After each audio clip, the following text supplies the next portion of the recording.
Hey, this is Eric Dupuis over here at Scholar's Sanctioned Vintage, going through a Grixis Control list. This list makes a bunch of concessions against the blue decks in the format to try and be better against the Workshop and Dredge matchup. First off, I'm running Dark Confidant. It's an engine that doesn't require mana compared to the Gush engine, which is more explosive and tends to be better for the blue mirrors. If you can stick a Confidant on turn 1 versus Workshops, you're going to be outdrawing them 2-1 and hopefully be able to pull out of whatever disruption they put in your way. One thing that I wanted to make sure I kept against blue decks is the Snapcaster and Mental Misstep package. I've got 3 and 3, so there are a lot of games where your opponent's trying to resolve an important spell like Ancestral Recall or Fast Bond, and you're able to misstep and they counter, and then you can let that resolve, then Snapcaster and misstep again, and that's just backbreaking. Especially if the counter they were using is Force of Will, which is going to be in pretty much every blue deck in the format. It holds everything together, it stops you from losing on turn 1, and it lets you resolve your bombs. The other counters that I'm running are 2 Mana Drain, which serve the function of both acceleration and really good disruption, and then Flusterstorm, which is the hardest counter to stop in the format. It counters most of the difficult to stop cards.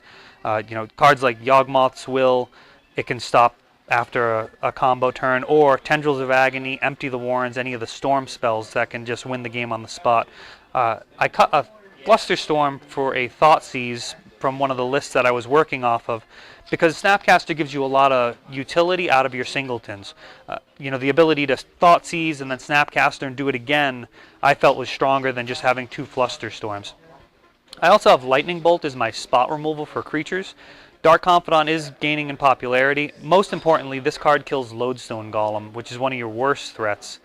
It also allows you to kill your creatures against Dredge to get rid of their bridge tokens, which does come up.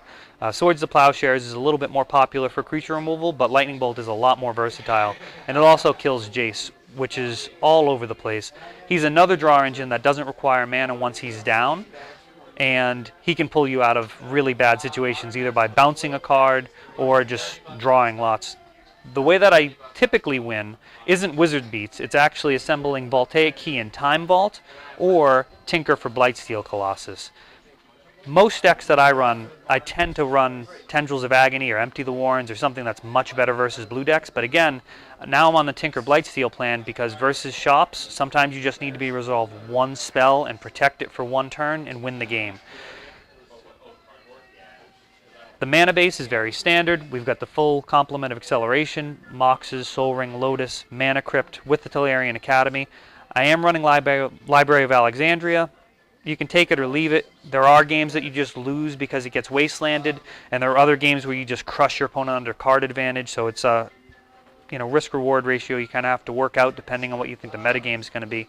You do need some answers. Hurkyl's Recall goes along with the Lightning Bolts to answer. Jace is able to bounce things like Blightsteel. A little bit of extra card drawing here. Ancestral Thirst for Knowledge, Brainstorm, and Time Walk. Time Walk's a form of card drawing, especially when you've got Dark Confidant and Jace in your deck. These are extremely good with Snapcaster Mage, and Thirst for Knowledge and Brainstorm are very necessary when you're playing a card like Blightsteel Colossus, because when you draw him, it's very unusual to get to 12 mana. And then you have your tutors, which help you assemble whatever combo you need. If you've got your Voltaic Key or Time Vault, you can go get the other piece.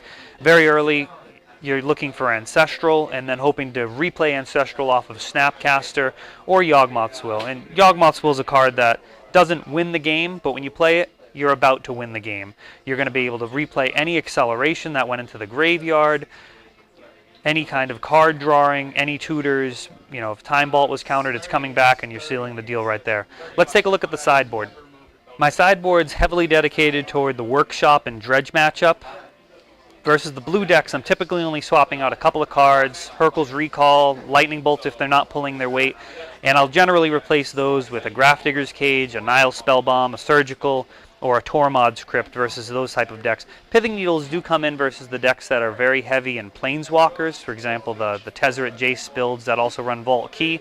Plenty of things to name with Pithing Needle, so I'd probably bring those in against that type of blue deck. Versus shops, I've got what I consider to be one of the two best cards versus shops right now, Ingot Chewer. For 1 mana, you can evoke him and destroy target artifact. You can also hard cast him at 5 mana if the game's turned into a train wreck, which does happen versus shops. That's kind of their plan. Being able to evoke at 1 gets around Chalice of the Void at 1, which is a huge problem for the deck. And being a creature gets around Thorn of Amethyst. So that's about as good as you can get versus shops. You really need to be able to trade 1 for 1 early to be able to pull out of what they're doing. I bring in 2 more Lightning Bolts versus shops as well to kill Lodestone Golems. And then versus shops, I like to have at least 1 bomb as far as sideboard hate goes. Viashino Heretic will completely take over the game as long as you can keep cards like Phyrexian Revoker off the board, which is very easy to do when you're going up to 8 1 for 1 trades. And you do need to bring in a basic mountain against them. You don't want to get shut out of the game by a Crucible combined with a Wasteland. Versus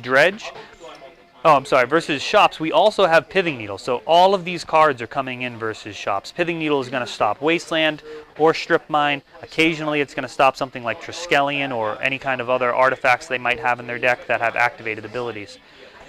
Versus Dredge, I've got overlap here. Pithing Needle names Bazaar of Baghdad, making it very difficult for them to find answers, and occasionally completely shuts them out if you get it down on the first turn. You also have Yixel Jailer, Grafdigger's Cage, Nile Spellbomb, Surgical Extraction, and Tormod's Crypt. When you have so many different cards, different named cards versus Dredge, they have a really hard time answering all of them. If you have 4 Leyline of the Void and a couple Yixel Jailers, that can be a lot easier because they just need to find their Nature's Claim or their Chain of Vapor. But when you're looking at this, Chalice of the Void isn't going to shut it all down. Like if I had all Tormod scripts, they could drop a Chalice at 0 and I'd be out of the game.